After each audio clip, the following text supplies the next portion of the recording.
Chan chan chan! Magluluto tayo ngayon ng tuna. Ay, salmon pala, no, Wilma? Salmon. Sinigang na salmon.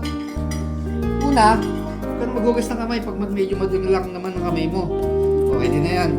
Pampalasa. Luya. Siyempre, magsala ka na sa kawali. Ay, kasarola pala yan. Na tubig. Yan.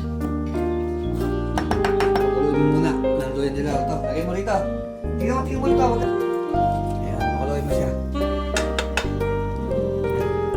Pwede naman, ito na rin ang panghalo mo pag walang sandok para mahugasan din yung kampi.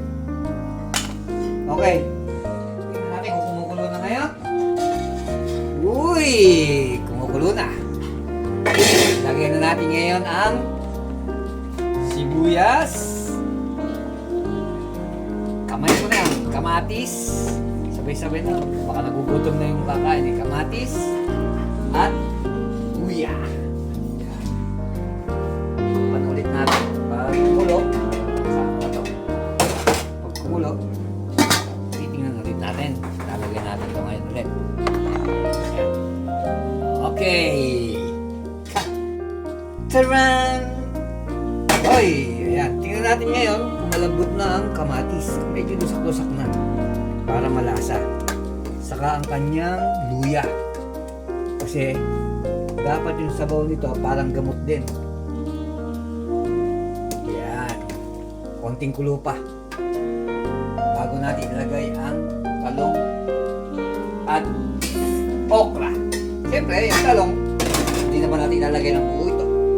Kailangan natin Uy, hiwain. sarang. Simple ang paghiwa ng talong. Gitnaan mo. Gitnaan mo ulit. At gitnaan mo. Yan. Ibalibang mo dyan. Hop! Hop! Hop! Hop! Hop! Hop! Hop! Hop! Ganun lang kasimple. Tapos, silipin natin ito. Diyan. Hintayin lang natin siyang kumulo ulit. Pag medyo maganda na kulo, lalagyan natin ang talong. At okra. Ayan, tingnan natin kung kumukulo na. Kamatis pa lang. Parang napakasarap na. Siyempre, bago natin ilagay ang talong at okra, ilagay muna natin ang salmon. Ulo ng salmon. Siyempre, tatanggalin natin hasang na yan. Pero kung kumakain ng hasang, ilagay mo kung gusto mo. Tanggalin lang yan. Ganun lang kasimple pag tanggal ng hasang. Ayan. Ayan o, napakasimple. Napakasimple, ayaw matanggal. Ito lang tinatanggal yan. Napakasimpleng tanggalin, no? Ayan o, ayan o. Lusak-lusak na yung ulo. Tingnan mo, ayaw matanggal. Yun. O, siyempre, hugasan natin. Yun.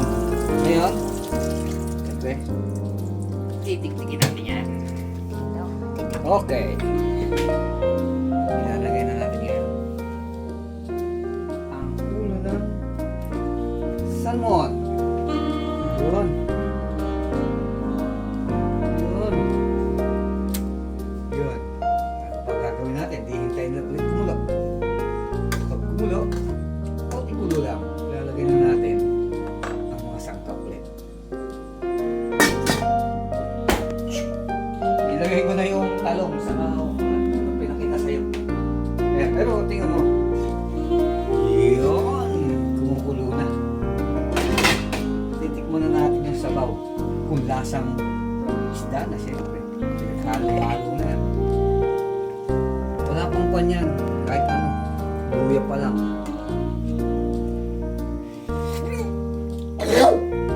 Init.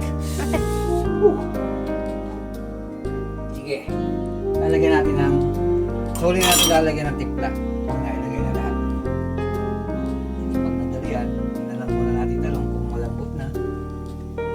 Pero hindi pa. Saka yung okra. Tapos muna natin. Magsasayaw tayo ng konting. Ito, kumukulo na. Uy! Matakam-takam. Bago natin ilagay ang talbos ng mustasa o daon ng mustasa, timpla na natin.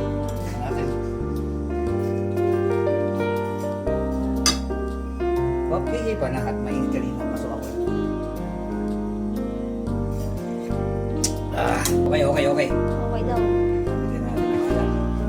Apat. Patis. Patis. Kunti lang. Okay na yung matabang. Paano pag nagtilan sila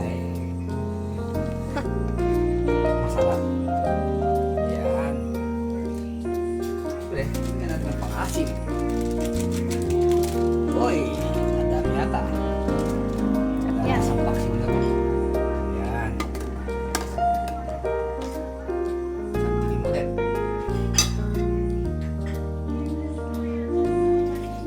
Mainit ba? Yes! Ngayon, ang dahon ng mustasa. Nabasa ko na kanina yan. Tinanggal ko na lang yung lupa-lupa.